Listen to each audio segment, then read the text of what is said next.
Shalom. Pagi ini kita berbicara mengenai hidup positif. Bila sekarang ini kita mendengar kata positif, mungkin kita cukup cemas dan gelisah karena saat ini kata positif dihubungkan dengan wabah pandemi yang berarti terpapar COVID-19. Tetapi yang dimaksud hidup positif tidak berhubungan dengan pandemi, melainkan sikap positif dalam menjalani hidup ini.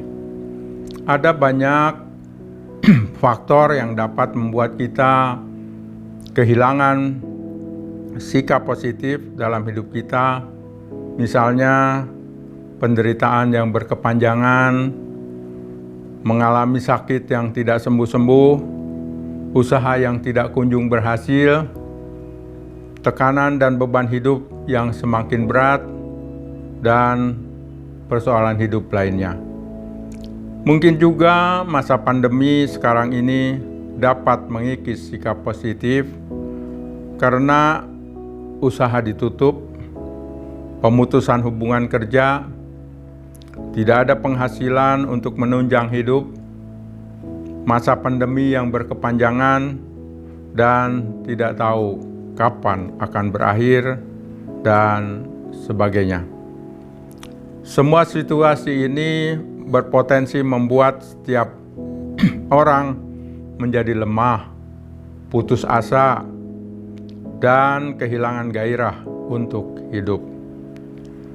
Bagaimana agar kita tetap bersikap positif dan antusias dalam hidup? Kita akan baca di dalam 2 Korintus pasal 4 ayat 16 sampai 18 dengan judul Jangan tawar hati juga waktu menghadapi maut. Ayat 16.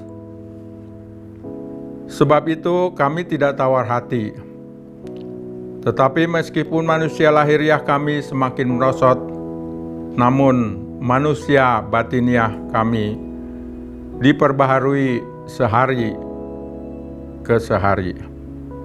17. Sebab penderitaan ringan yang sekarang ini mengerjakan bagi kami kemuliaan kekal yang melebihi segala-galanya, jauh lebih besar daripada penderitaan kami. Ayat 18. Sebab kami tidak memperhatikan yang kelihatan, melainkan yang tidak kelihatan, karena yang kelihatan adalah sementara, sedangkan yang tidak kelihatan adalah kekal. Dari ayat-ayat tersebut, kita diminta fokus pada 3 hal agar tetap bersikap positif dan antusias dalam menjalani hidup ini. Yang pertama, fokus pada hal rohani. Dalam hidup ini kita akan mengalami masalah yang kompleks. Semua masalah itu berpotensi untuk menguras pikiran, waktu, dan energi kita. Akibatnya secara fisik pastilah akan mempengaruhi dan berpengaruh negatif terhadap akselerasi hidup kita.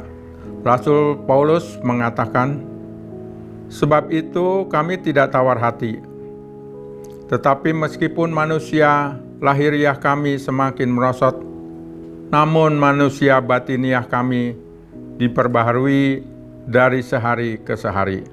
Bagaimana agar fokus pada hal-hal rohani? Inti dari konsep berpikir atau hidup positif yang berkembang selanjutnya menitik beratkan pada kekuatan pikiran dan keyakinan diri yang memungkinkan harapan-harapan kita menjadi kenyataan. Konsep ini seolah-olah merupakan konsep iman. Namun apabila diterima tanpa pemahaman yang lebih mendalam tentang iman itu sendiri, akan mendatangkan kekecewaan pada akhirnya ketika harapan kita tidak kunjung terwujud. Alkitab penuh dengan janji-janji Allah pada umatnya. Dengan konsep berpikir positif, sebagian orang berdoa sambil mengklaim janji-janji Allah tersebut. Hal ini tidak sepenuhnya salah. Hanya saja kadang orang lupa bahwa Alkitab juga penuh dengan perintah, peraturan, dan peringatan Allah. Lalu bagaimana cara berpikir positif yang seharusnya? Kita tetap harus berdoa dan hidup dengan iman, dalam arti berdoa kepada Tuhan, menyatakan setiap harapan dan keinginan kita, percaya pada janji-janjinya, namun kita menyerahkan hasilnya sepenuhnya kepada Tuhan dan tetap percaya bahwa Tuhan tahu yang terbaik bagi kita. Iman yang positif bukan hanya soal berkat, materi, atau kesembuhan. Iman yang positif adalah tetap percaya pada kemenangan pada akhirnya yang Tuhan berikan untuk kita. Yang kedua adalah fokus pada hal-hal yang kekal. Di sekitar kita banyak hal-hal yang membuat kita menjadi tawar hati.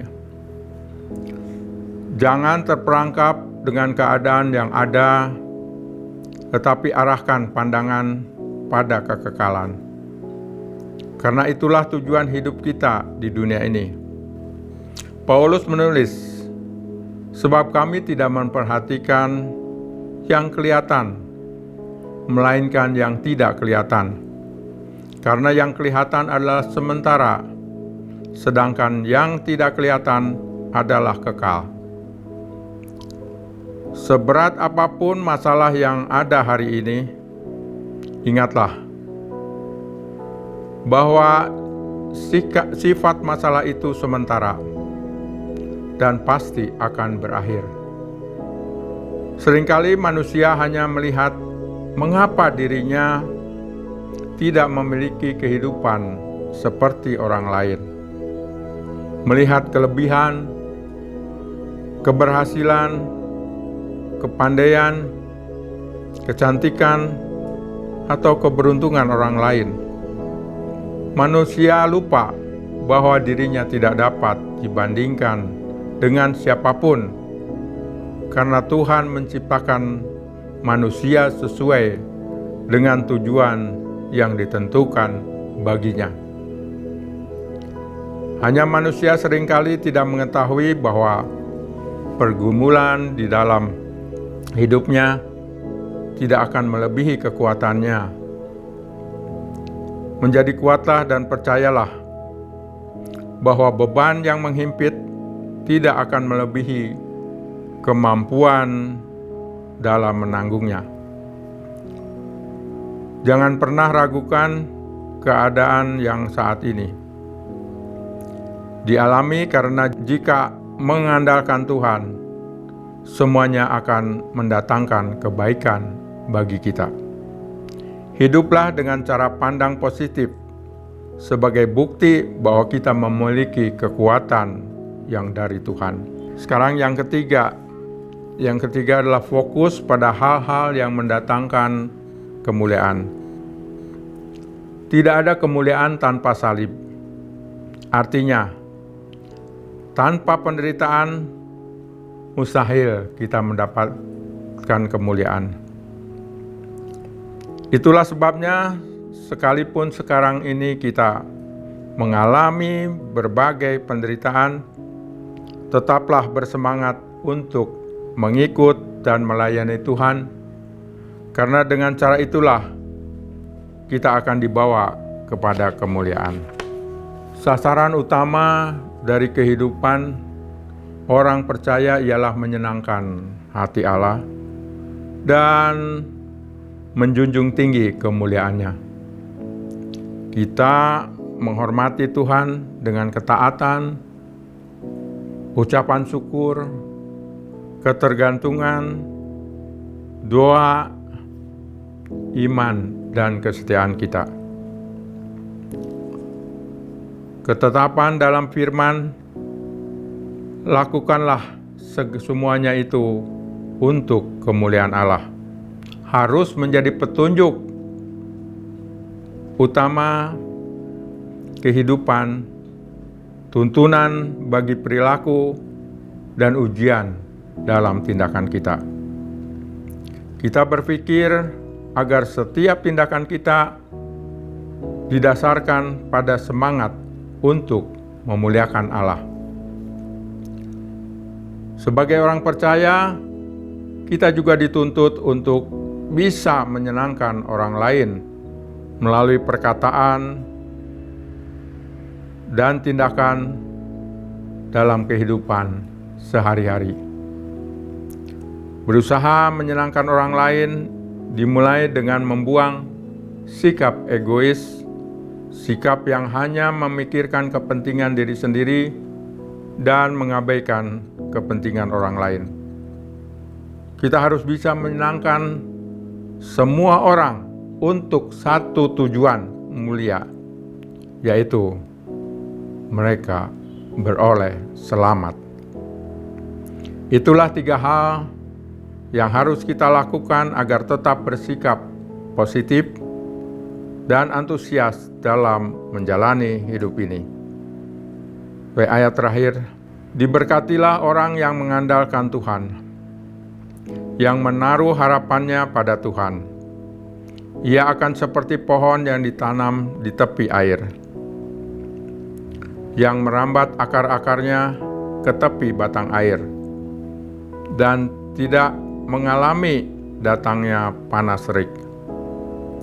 Yang daunnya tetap hijau, yang tidak khawatir dalam tahun kering, dan yang tidak berhenti menghasilkan buah. Amin. Mari kita berdoa.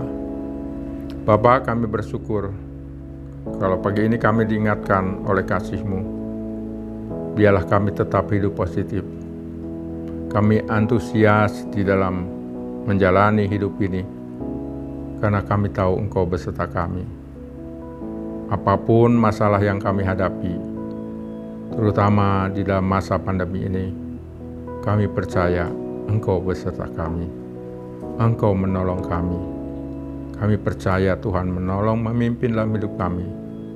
Dan apapun percobaan ini, masalah ini, ya Tuhan, tetap tidak akan melebihi kekuatan kami, karena Engkau beserta kami. Terima kasih Tuhan. Dalam nama Tuhan Yesus. Amin.